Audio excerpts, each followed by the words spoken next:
In this video we're going to Donington Park for a track day. It ends up being one of the worst track days that I can certainly remember for a while. Starts off with issues, bleeding coolant, and then we get into quite a lot of electrical problems with the EG. The total laps from the day was barely into the double figures. It was really not ideal. We did some laps in some TTs as well, and there was some good laps in the EG. But yeah, we're here today to test the new modifications, the added lightness and the manual steering conversion. How is it? Let's find out.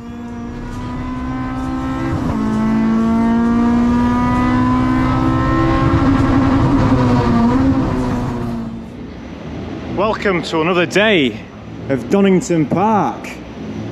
Here today at Donington to test out all of the recent changes on the EG. If you didn't watch any of those videos, we've converted to fully manual steering now. We've took some weight out, put a lighter battery in. We've gone a bit spicier on the alignment. If you come and look at the rear, you'll see it's on the advance for now, just to burn through some tyres. I don't know, not too bad there. Friend of the channel, Luke Hanley's here. We're waiting for Scott. Scott's just chilling. I got to bed about 2 last night, so I'm feeling a bit rough, but you know, Donington, innit? We're going to send it. We're taking advantage of the garage space, look.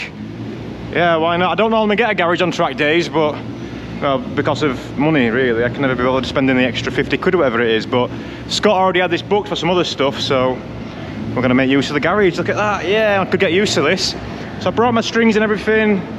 If you want to change any alignment, there's nothing really that I want to test other than the car as is, see how I feel about it, with obviously no power steering.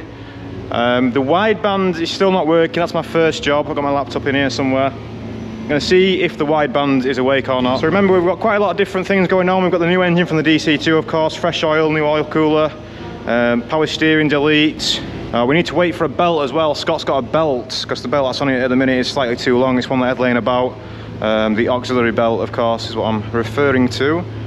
But yeah, other than that, the back end's pretty much the same, other than some more camber. But let me have a look, see if I can fix this wideband. Hopefully so. We've got a full day at Donington anyway, and it looks like it's going to be nice weather. Trying to get this new belt on, supplied by Darkside. I paid for it, mate, just so everyone's clear. But they brought it to the track, and that one was about 1 inch too long. I think the wideband might be working. I do think it might be working.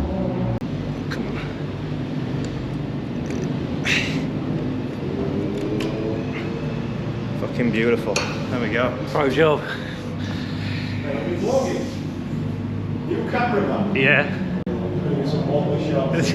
it's got stabilisation on. Yeah, no Michael J. Fox in this one. Is that turbo? Yeah, yeah. These put these spacers on the other day for the inlet. What's the idea behind that then? Those spacers, just more. Well, that's got trumpets inside. Oh. Factory. Oh, have they? Yeah. Right, very interesting development. I've just been bleeding the coolant again. One of the hose clamps was slightly loose and it was leaking, so that's hopefully going to be fine now. But I've been trying to figure out what's going on with this sensor, and I found something interesting. I don't know if it's going to be the problem or not, but let me just show you this. If I just put that there, come on, where's a good? Oh man, I need the head cam. Where's the? Oh, they're outside. I need my cameraman or my head cam, but can I wedge that there, and then no, stay there. Bear with me. In the name of science, you're gonna like this. Put you there. Right, watch the battery voltage. 16.5. What? I'm having a bit of a hard time editing this video because I'm watching myself see these problems, and obviously I'm editing them a few weeks in the future from when this track day was, and I know now what the problem was. Interested to know what these signs are telling you, but it's hard for me to watch myself not realise what's going on. But I'll take you on the journey, no spoilers just yet. Friend of the channel, Luke Hanley, just happened to have, these have both got Varley red tops, which is what we removed, but Luke had in his trailer, where have I put it? Aha! He had an Odyssey. So we're going to try this on. Maybe I don't know what's going on with that battery. Maybe the lithiums are too strong, or maybe the alternators maybe the alternator's knackered or something, but we'll try a different battery and see how it goes. I'll check the alternator wiring and all that. I've got a new belt on as well, but yeah, pretty spooky, man. Let's see if this fixes it.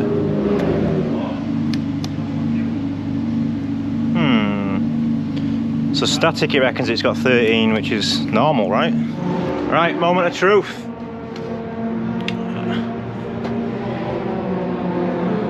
Oh, don't tell me it's flat. Oh, is it flat? Apparently it's been in his truck for a few years, so let's see if it starts. No. Oh! Yes! She's a runner. So I probably should have plugged that sensor in first, right? But let's just go in now. I can actually get battery volts on here as well, I think. Friend of the channel. Funny story, the car won't start now.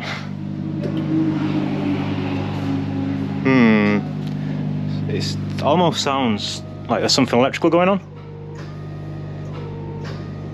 Like the starter motor's locked up or something, but the starter motor and the alternator is, you know, same wiring in it. So I'm going to try and do and investigate. It's kind of hard with the bumper and everything back in and the radiator, but so obviously that's the alternator and the starter motor's down there. Right, I need to get my torch and see if I can find anything. Right, the battery didn't fix it, but I mean, there was some hope there because, you know, I've heard some stories about lithium playing havoc, and the voltage did seem high, right? And it's less so with that. But the interesting thing is, this cable's cut at the minute. It wasn't a moment ago. I just cut it on accident. I'm trying to get into here. This is getting no power. This is giving no power out, and it's slightly misaligned. I wonder if it's broken inside. It's a real simple thing. I don't think the box is getting power. All the cables to it are getting power. All the wires are getting power, but this is not getting power. It's getting earth, but there's no power. So anyway, I've not been out on track yet. It's 10:30. I'm gonna go and rip Luke's TT. Yeah, just come back to this in a bit, can't we? Reckon I'll chop him? Please do. Do you think I'll chop Scott? Please do. So this is a couple of laps in Luke's TTCR car. We've got Scott in front of us leading the way. We drove one of these cars at the start of the season, if you remember, and it was pretty skittish, but the cars have been getting developed throughout the season, so yeah, they're pretty good now. Still absolutely hate the tyres, but I guess it keeps it fair.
That was good fun.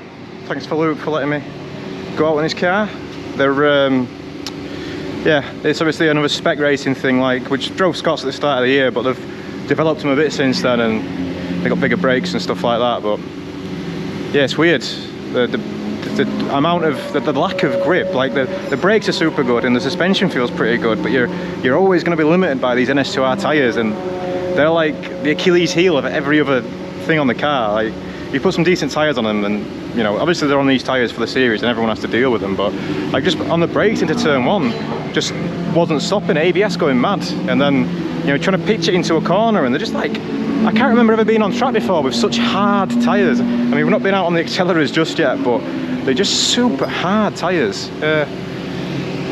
Anyway, speaking of, Luke's managed to crack the Da Vinci Code over here, and looks like the apprentice might have made this anyway, or wherever it's come from. But the contact of the power is loose, so I'm going to dash loads of solder on there, I think, and hope for the best.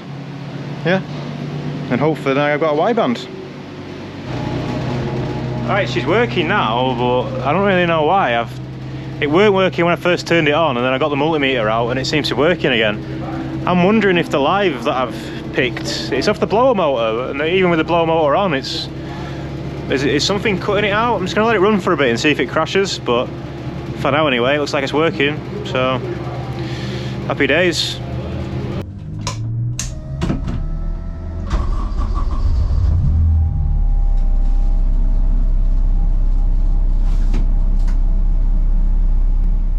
Garmin's not working. I'll just fuck it off for this one. Yeah? Fuck it. You got the camera in? I've got my other camera in already. Cheers.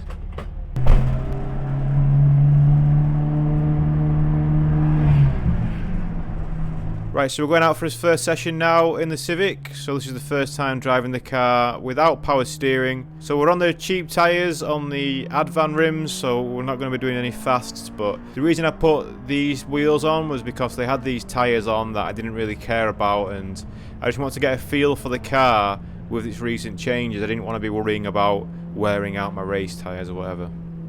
Oh, and to start with, we've got Scott behind us in the TT. So we're going to start pushing straight away, of course.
The car tries to catch me out a little bit down here.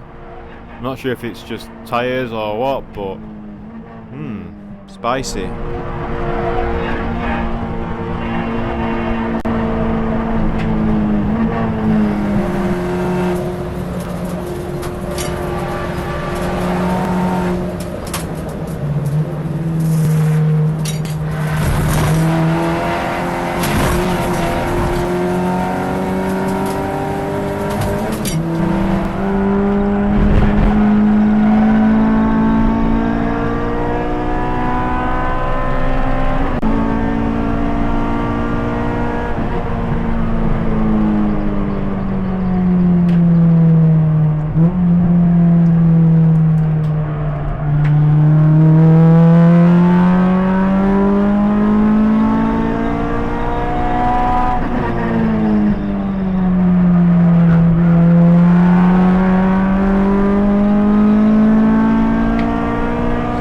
Super heavy.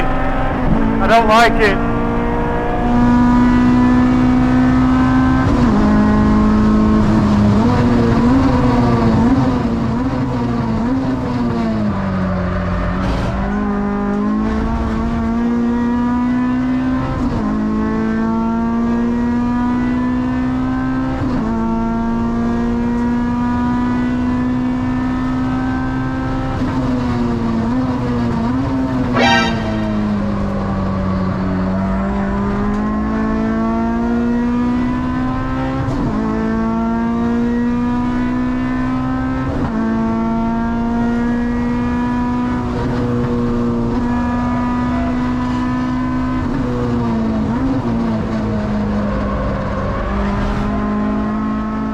started leaning on the car a little bit more. I wanted to gap Scott really, and the accelerators were just about clinging on. But once I started pushing and driving more instinctively, I started shuffling the wheel. I think I might make some videos soon over winter about driving better on circuit. Hand position's a big part of that. But I'm about to have a moment down here at the chicane. I'm braking a bit too late for these tyres and the car's not happy about it. Yeah, car feels good so far. Obviously leaning on it pretty hard. Taking it well.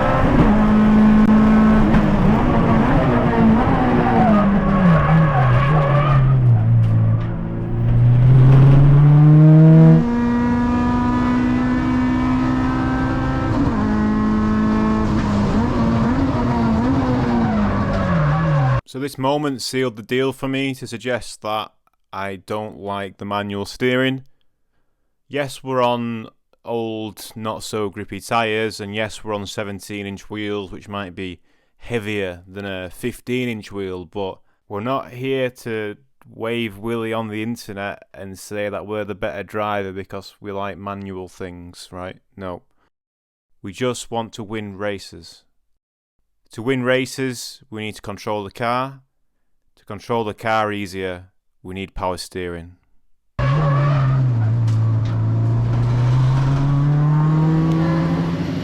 Alright, I think that's first and last session done on these. Right, we're heading back out now on some 15-inch wheels, the style that I would normally race on, with some not perfect but half decent tyres. So let's see if the steering now feels a lot better now it's on a 15-inch wheel. But don't forget, the tyres are going to be grippier, more traction.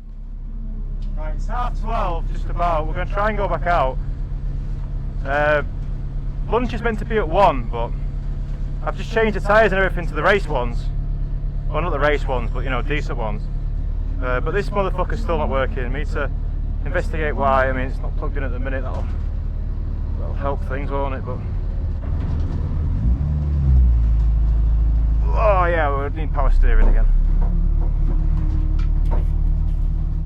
Gonna play a good lap here. I don't have the data from the Garmin, but it felt pretty fast.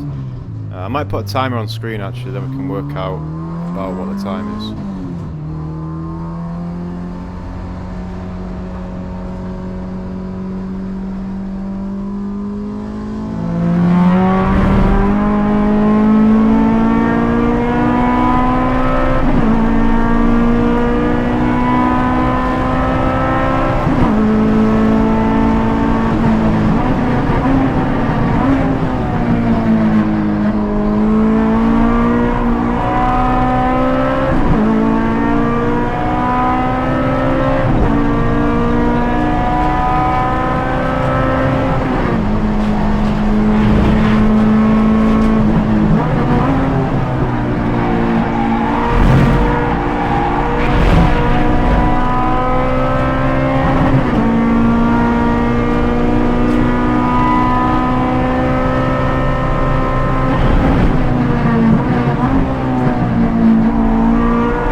That's about a 1/10 off my personal best, so not too bad considering. You have to remember that personal best was set during a race on better tyres but also less power in the first round, and the car wasn't handling so well. So it's okay to be around that, but we should be faster than that now.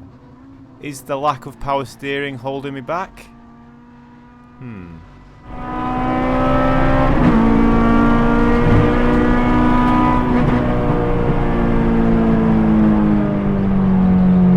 Oh, hello there! I don't like it without power steering. Big mistake. $45. Full service. 45. I didn't come in hot enough. I chilled out on the straight. Probably should have just come smoking in, shouldn't I? Anyway, it's nearly lunchtime. We've had 2 sessions. I mean, maybe was there a bigger wiring fault somewhere? So, what's going on? What the numbers saying? Probably overpressured on. Oh, maybe not. Yeah, it's what's camber like? Didn't come in hot enough. That's what I'm just looking at. Yeah, the outside's not very hot on either, really. I didn't really come in hot enough today. No. On the rear. When I get my Garmin going, we can know for sure. Like, I'll come in proper hot. Yeah. I was just getting a bit fed up with cars. That's why I come in. Yeah. There's an orange car in the distance. I don't know if you can see it, but it's a K-Swap Fiesta, K20 powered, I think, or K24.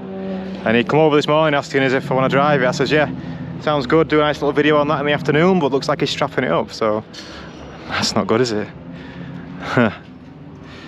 Yeah, I want to figure out what's going on with mine, with the power.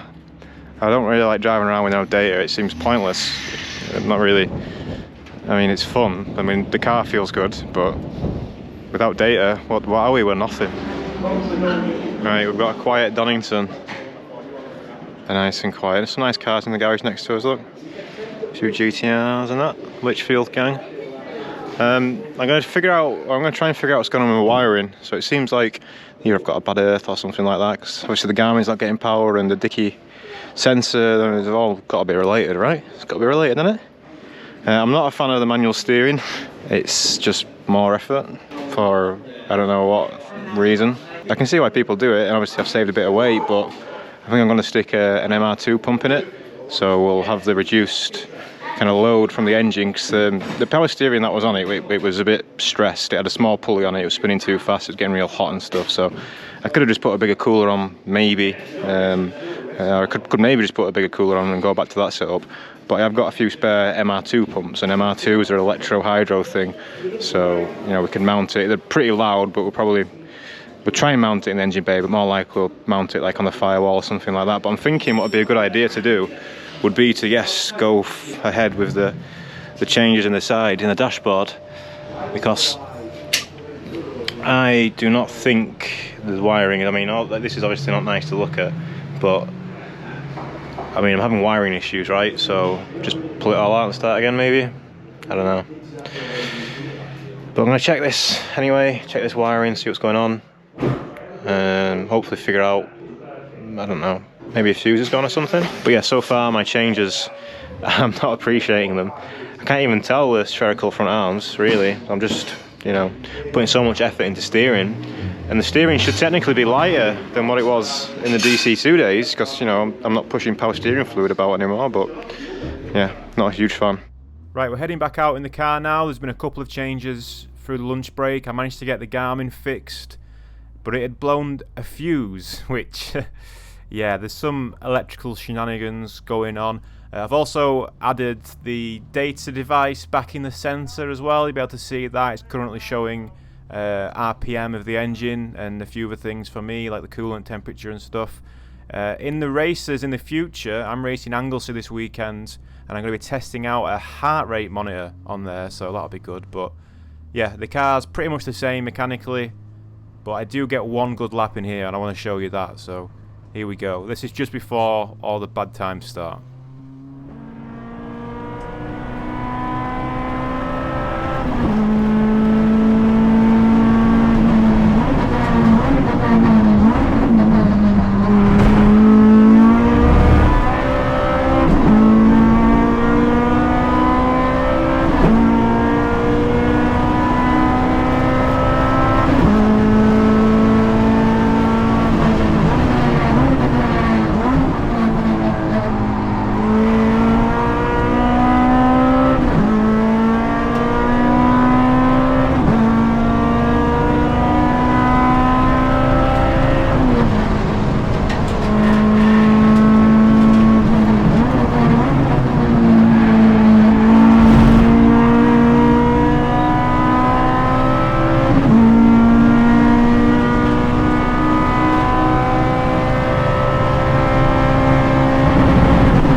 ended up nearly 8/10 faster in the end. We are a little bit lighter, we do have the better tune, we do have the, you know, all of the changes throughout this year have equated to 8/10. That's a lot, man. Even the McLaren agreed.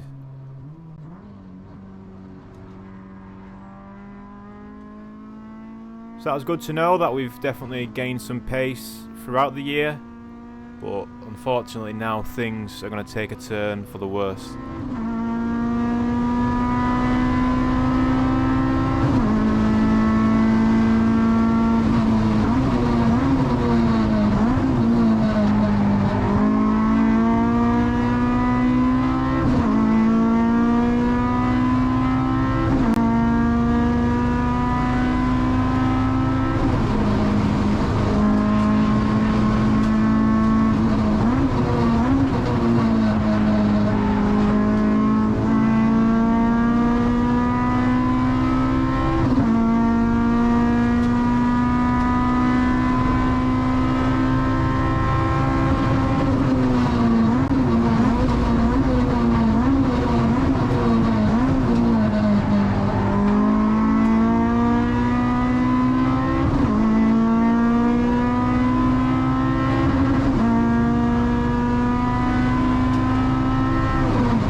Uh-oh.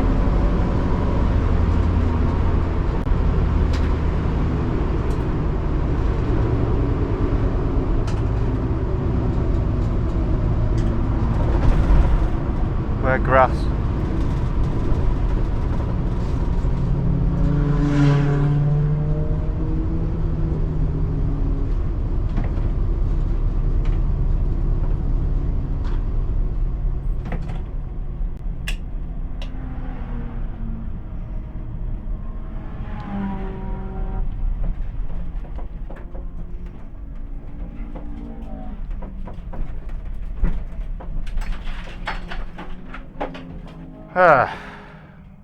Wow, that didn't quite go to plan. Seems like a power lead or something's come off.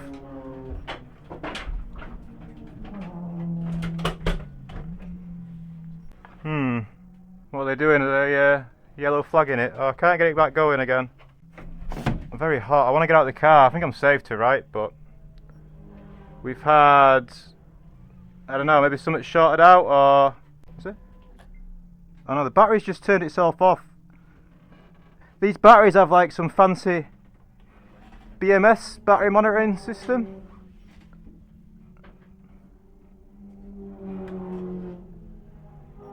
I think the battery's turned itself off.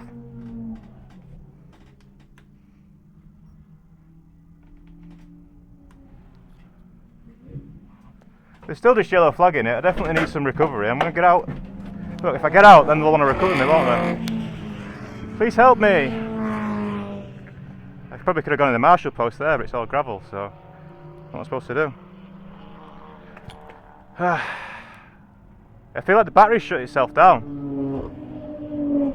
But I don't know why it wouldn't run over Alternator and just put a charge light on, right? But the battery definitely seems as though it's not functioning. There's a little voltmeter on the top and that's doing nothing. Hey mate. Afternoon, do you need recovery? Yeah, I need recovery. Yeah, okay. No It's problem. battery lead or something, I think. Okay. It's flickering a bit, but For you. alright. Yeah, I just come out of the old hairpin and it just kind of died. Oh, when you come past me, I couldn't hear anything. Oh yeah, I was trying to look for the safest place to stop. Well done, appreciate that. Oh, thanks, yeah. Right, no worries. I just the bit square on, it's good, it should work. Up the brake now then. Up the brake now. Thank you very much, sir.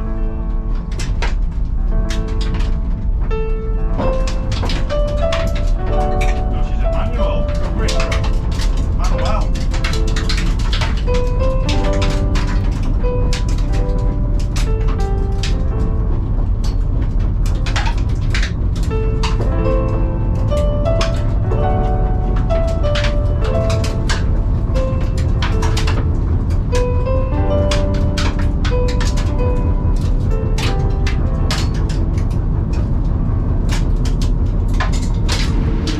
well, the bad day gets slightly worse. So either the alternator's not charging the battery, or I don't know, the battery got too hot or something maybe? It's a hot day, it's not that hot. Battery don't feel hot. I mean the terminals moving are a bit weird, but yeah.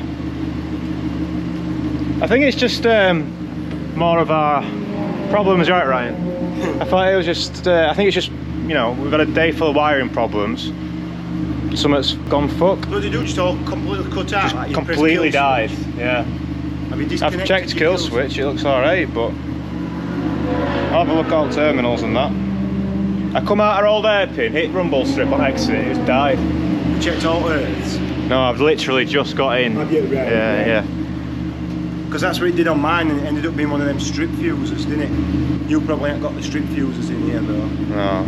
You know, like when there's a box on top of battery and they've got like 3 or 4. Yeah, I know what you mean. I don't think they have these. I mean, the battery's dead now, so... How many volts? 11.4, ignition on.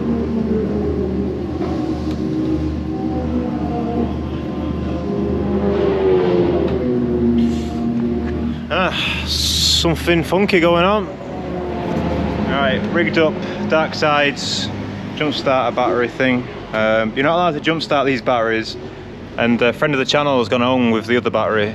So if the battery is dead, I haven't got my charger or anything, but I mean, let's see if the car wants to work with this on. Oh.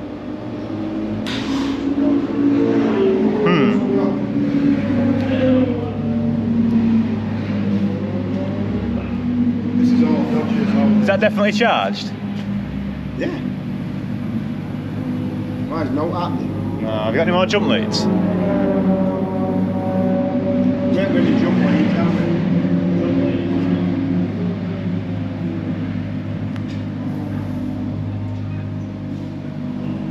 Can we just bump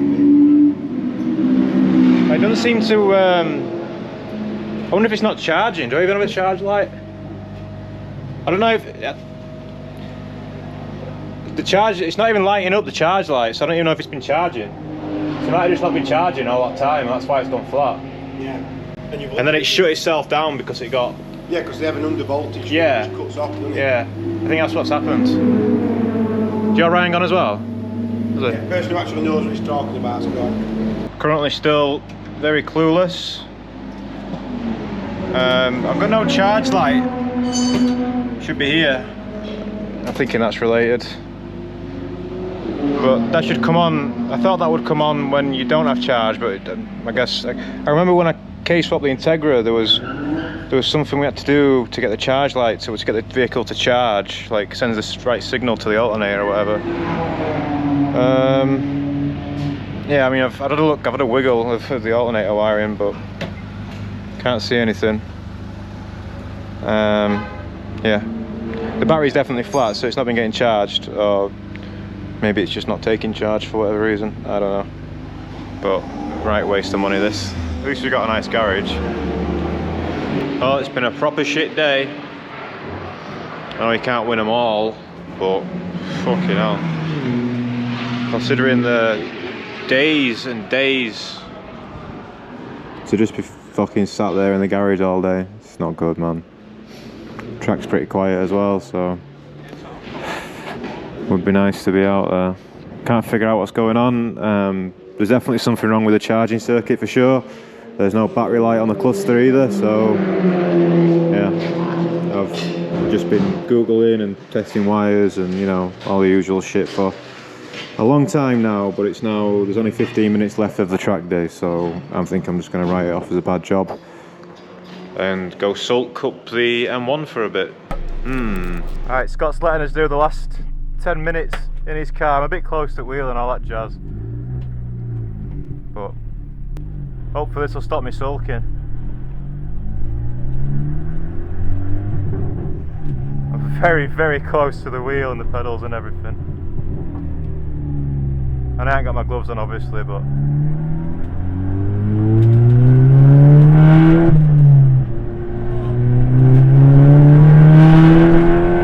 raining a little bit. Whoa, them brakes are keen.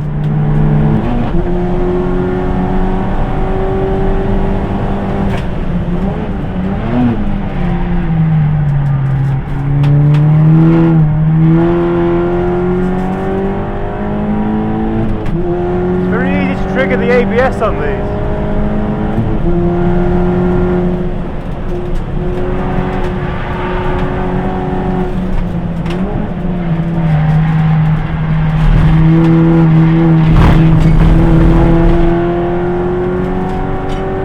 Track limits.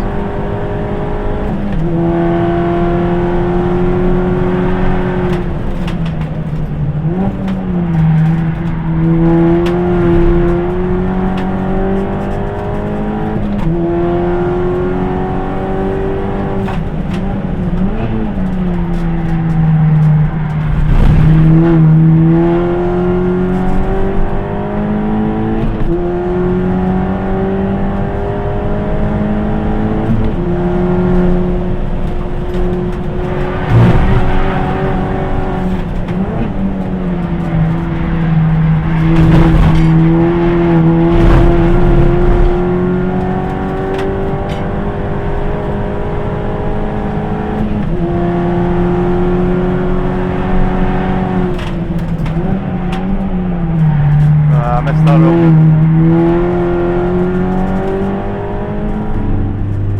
Well, thanks to Scott for letting me at least get some laps in towards the end.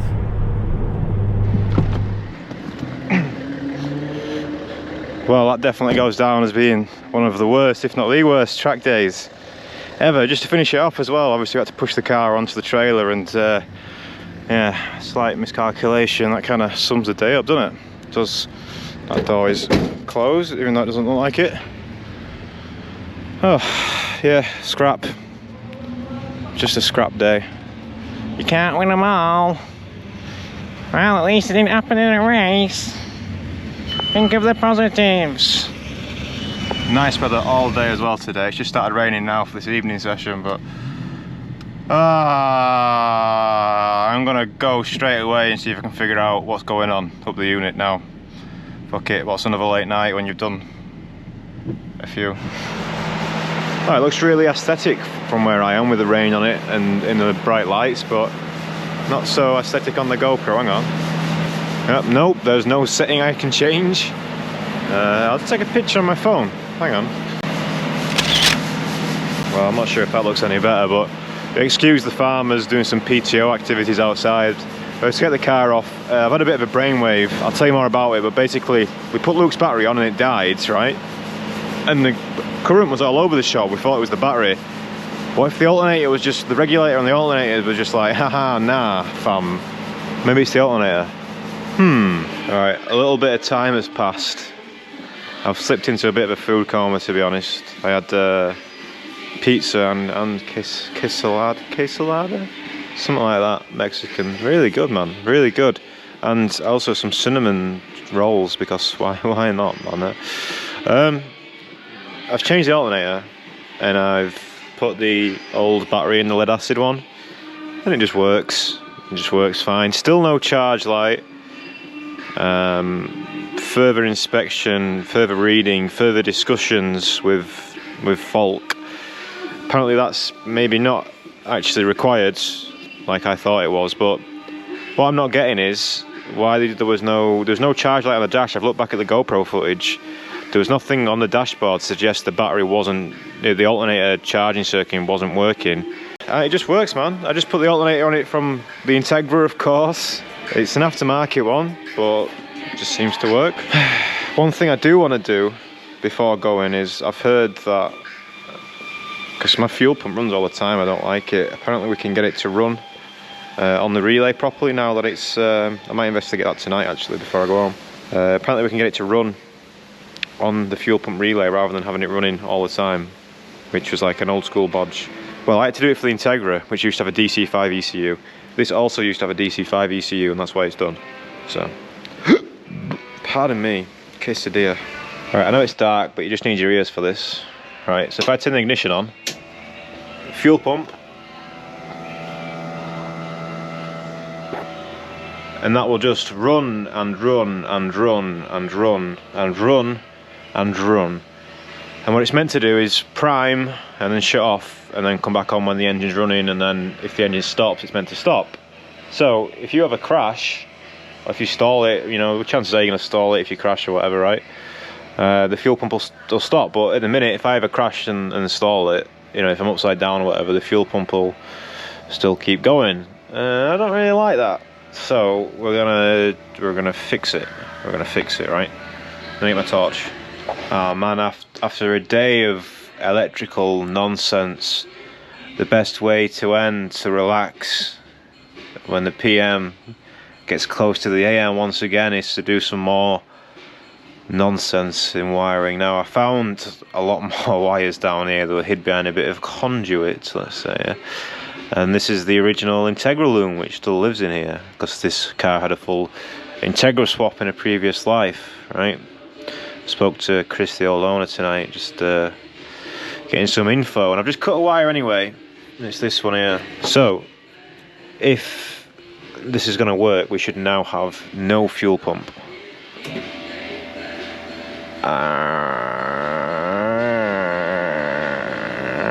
Okay. We definitely still have a fuel pump. Okay. Now I figured it out. Alright, we just need to cut it here. We'll do it live, shall we? I'm not gonna break anything, am I? Alright, you ready? I don't know if that's lifting anything else though, is it? No. We could just cut it further up here. No, we'll cut it there. Ready? 3, 2, 1, fuel pump die. Yes! Yes! We cut the right wire. Okay. So now to get the fuel pump working, so the relay sends it a ground. Right, that's how it works. Right, let me just bodge this together. So. Right, now the fuel pump should now work on a relay, I think. Right, so ignition on. Are you ready for the test? I'll stop the music a second. Right, so the fuel pump should now come on and go off. Yes! Yes! Alright, finally we've succeeded in something. On. I like that. That feels good. That's a nice little win. I'll continue this vlog tomorrow if anyone's interested. Yeah, pretty tired now. I'm gonna go home and sleep for a bit. It's the day after the night before, the day before, the day after the day before, the day after the worst track day ever, perhaps. A bit loud, innit? But I've put the regulators on because I've done some thinking, I've done some speaking. It's got to be the alternator, right? It had to be the alternator all along. Now, we're going to try and do some, not preventative maintenance, but we're going to add a charge light to the car today, right? So like, we'll have like an early warning system if the alternator is dying, or we'll have an indication of the circuit being healthy or not when we turn the ignition on. Because it turns out it's not wired in. And yeah, although you don't need it wired in to have the alternator functioning like I thought you had, we can still wire it in additionally and then have, you know, the extra information. All we're doing today, we're gonna have a good tidy up, aren't we? We're gonna have a good tidy up and we're gonna get this out. I'm gonna drive this down this weekend. I've been saying I'll do it for ages and we're finally gonna do it. Come here, just put your paw back on. She needs the safety boots. She's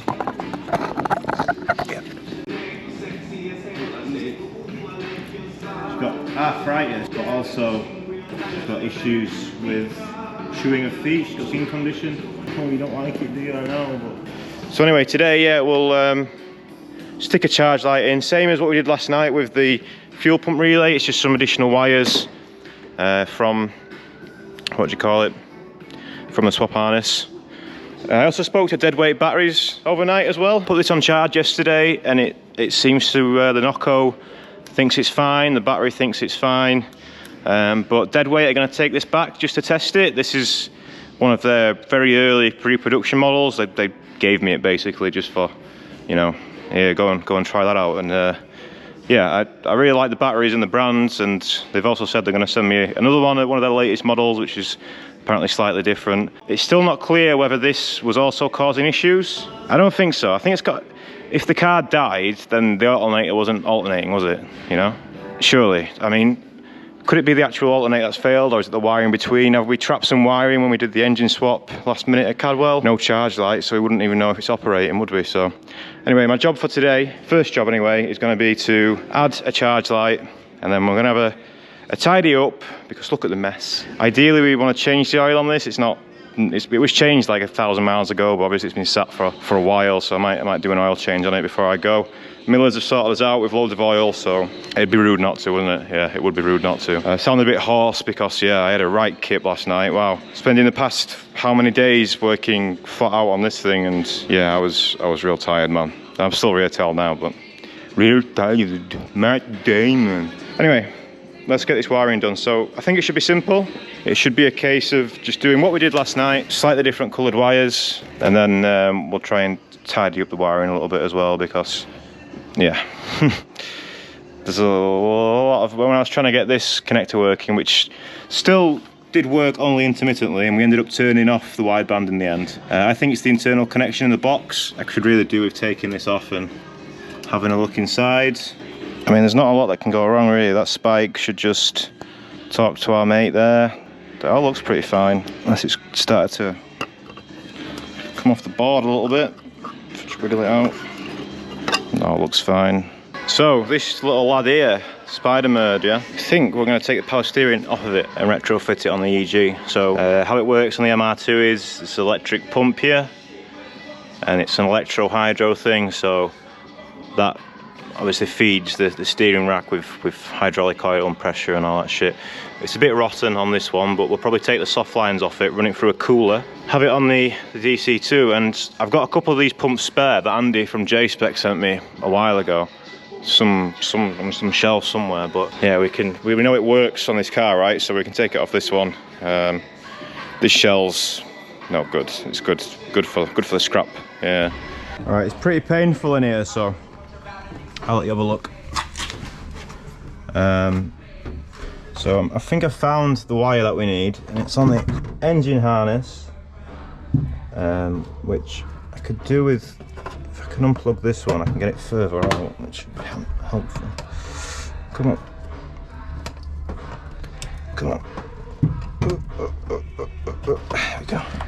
Alright, if you're wondering why this car has so much wires, it's definitely too much, right? But it was a B series swap from before, and if you do, no Siri, I'm not talking to you, but have a nice day.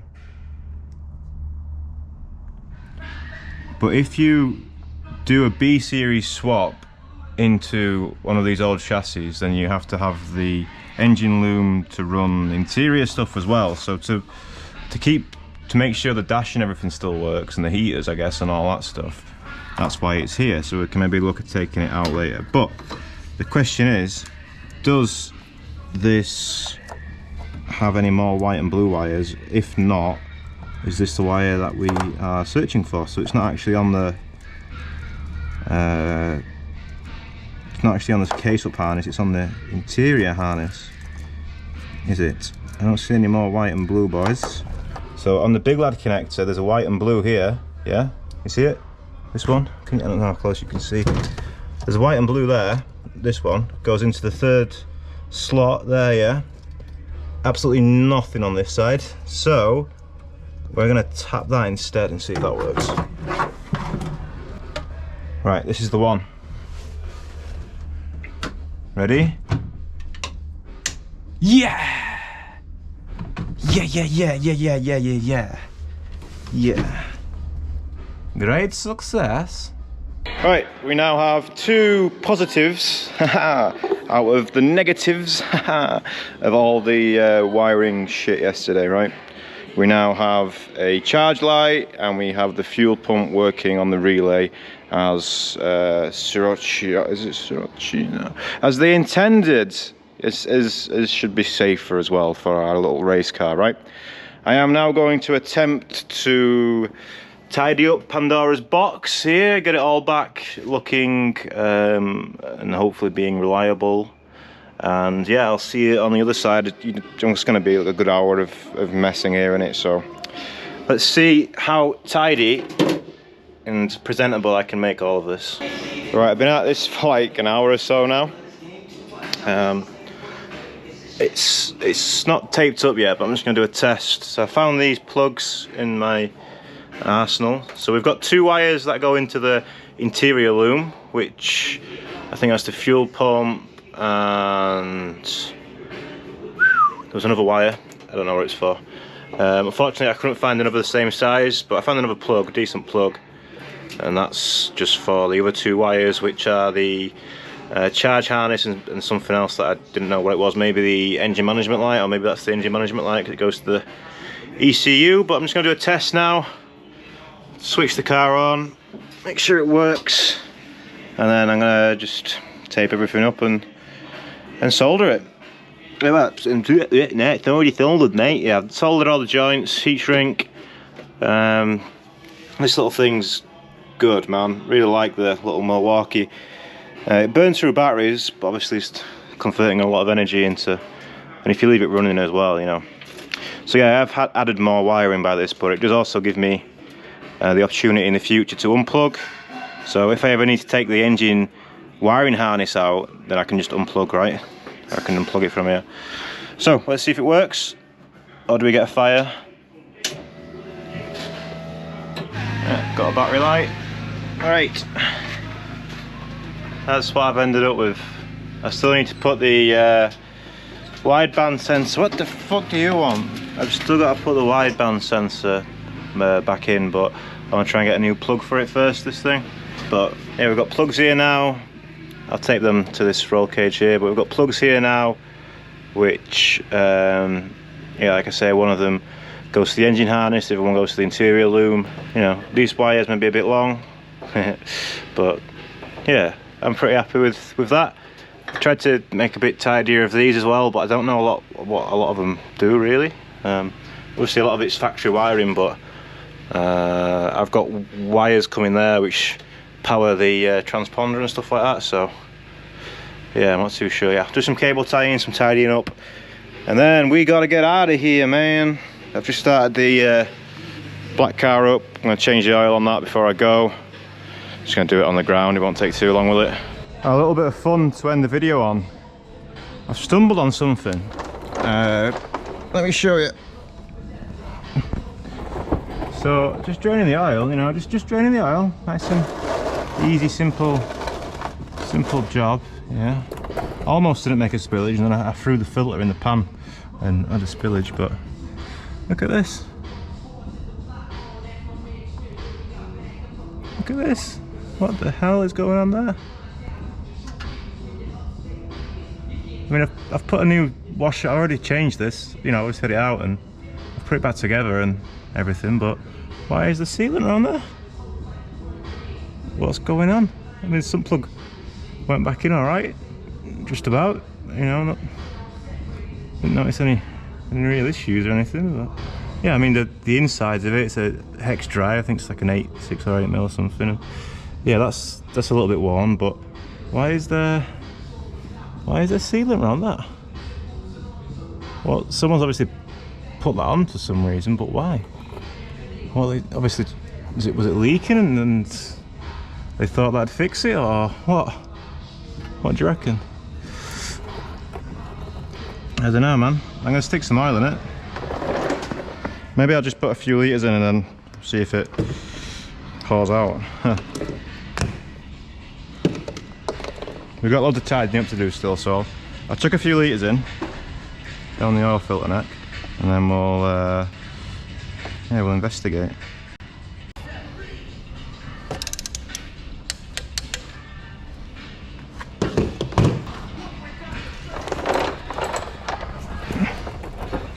Where's the torch? It's not immediately leaking anyway. I mean, this could have been from years ago, I guess, but weird, right? Right, that's pretty clean. and the floor is not, but I'm going to put a bit of card down and then we can test whether or not. Let's come back in an hour, half an hour, and see if it's leaking. Fingers crossed not, eh? It's semi-tidy. So I've put about 5 litres of oil in the car now, but I am doing a concern. I mean, I talked it up and everything, but like, I know I should just stop playing with it, but it's meant to be 25 Newton meters. That was at least 10, right? But I don't really want to put the torque wrench on it again. I mean, it's got plenty of oil in it now and it's not dripping. I got rid of all the sealant. I feel like the threads might be damaged and I'm just, you know, if we strip the threads, we throw away the oil, or we just forget about it. And yeah, it's halfway on the dipstick. Let's fire it up, let the oil circulate and see if it starts dripping. I'm scared, obviously. You don't want to be risking an S54 just for the sake of, you know, I wanted to drive it to Snetterton.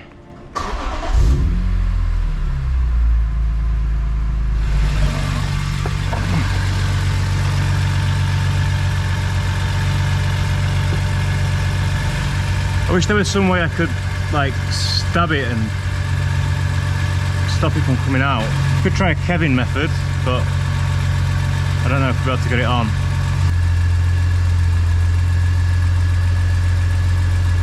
That could work, you know. Imagine if you buy a car and you go to change the oil on it. Would you rather see sealant or one of these around it?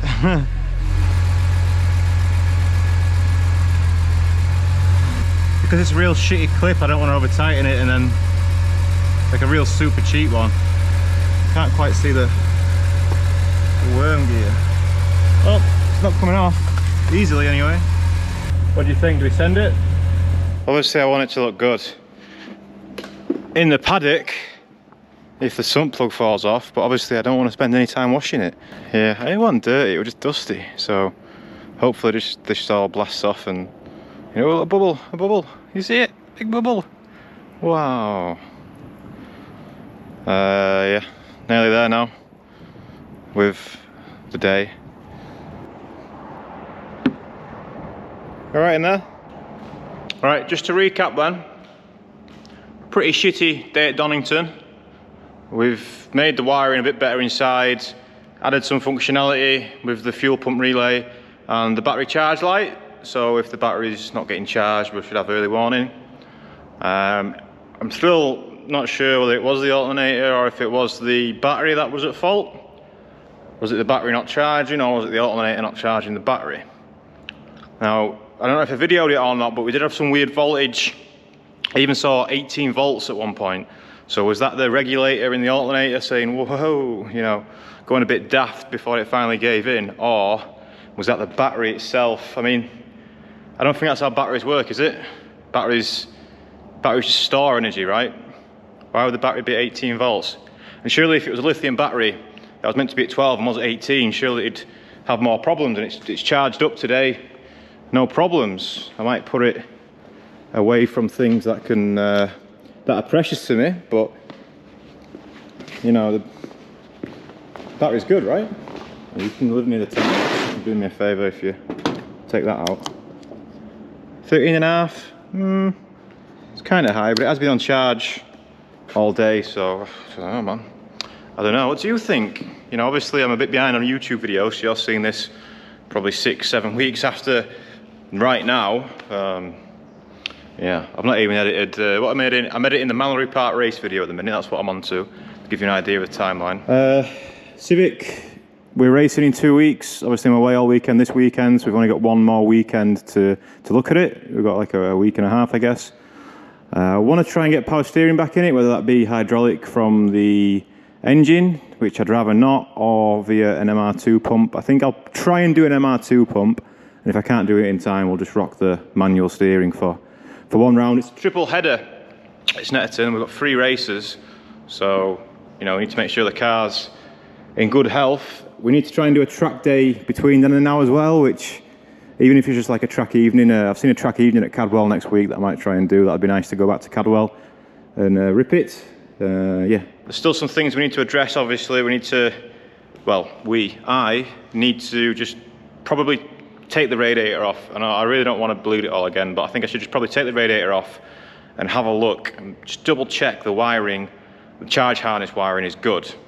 I do have a spare. I could maybe just fit the spare because it is a bit manky that's on it, but it has been converted to run the, is it the K24 knock sensor, which I don't really need, but yeah, there's slightly different white charge harness wiring, but I may change over to that. We're probably going to be racing Darkside's RS3 as well, which I mean, good content, right? Racing a left-hand drive TCR car, but obviously that comes with risks, but could be a good weekend, should be a good weekend. So yeah, anyway, is that snow foam done yet?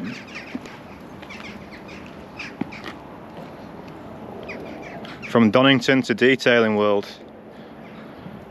That should be enough, right? It said about 10 minutes. I was going to put it through the car wash. Yes, I was going to put it through the car wash. But then I remembered I had some snow foam, so I blasted that instead. I've only really driven the car to the MOT station, so maybe all the way to Norfolk will be a good test run, right? Hopefully nothing dangerous. I'm going to blast it off anyway.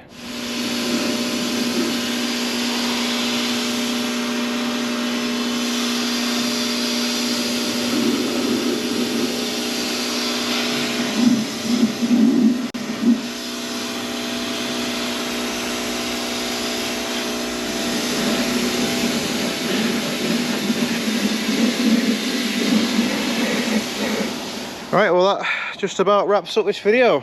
It's home time. A little bit later. Oh man, that Sump thing was pranging me out hard because I'd already put the bung in. It just like, I'd not seen it all the time doing the Sump plug. I just, you know, looks like that blended in, I guess. And then when I saw it, I was like, what the fuck? So, yeah, I'll keep an eye on the oil level. Hopefully the, what do you call it? The Jubilee clip stops it from undoing itself anyway. I mean, it's just not what you want, is it? On an S54, these engines are probably 5 or 6 grand these days. But that's all from this one. Thank you for watching. Ending on a high. Yay, ending on a high. Goodbye.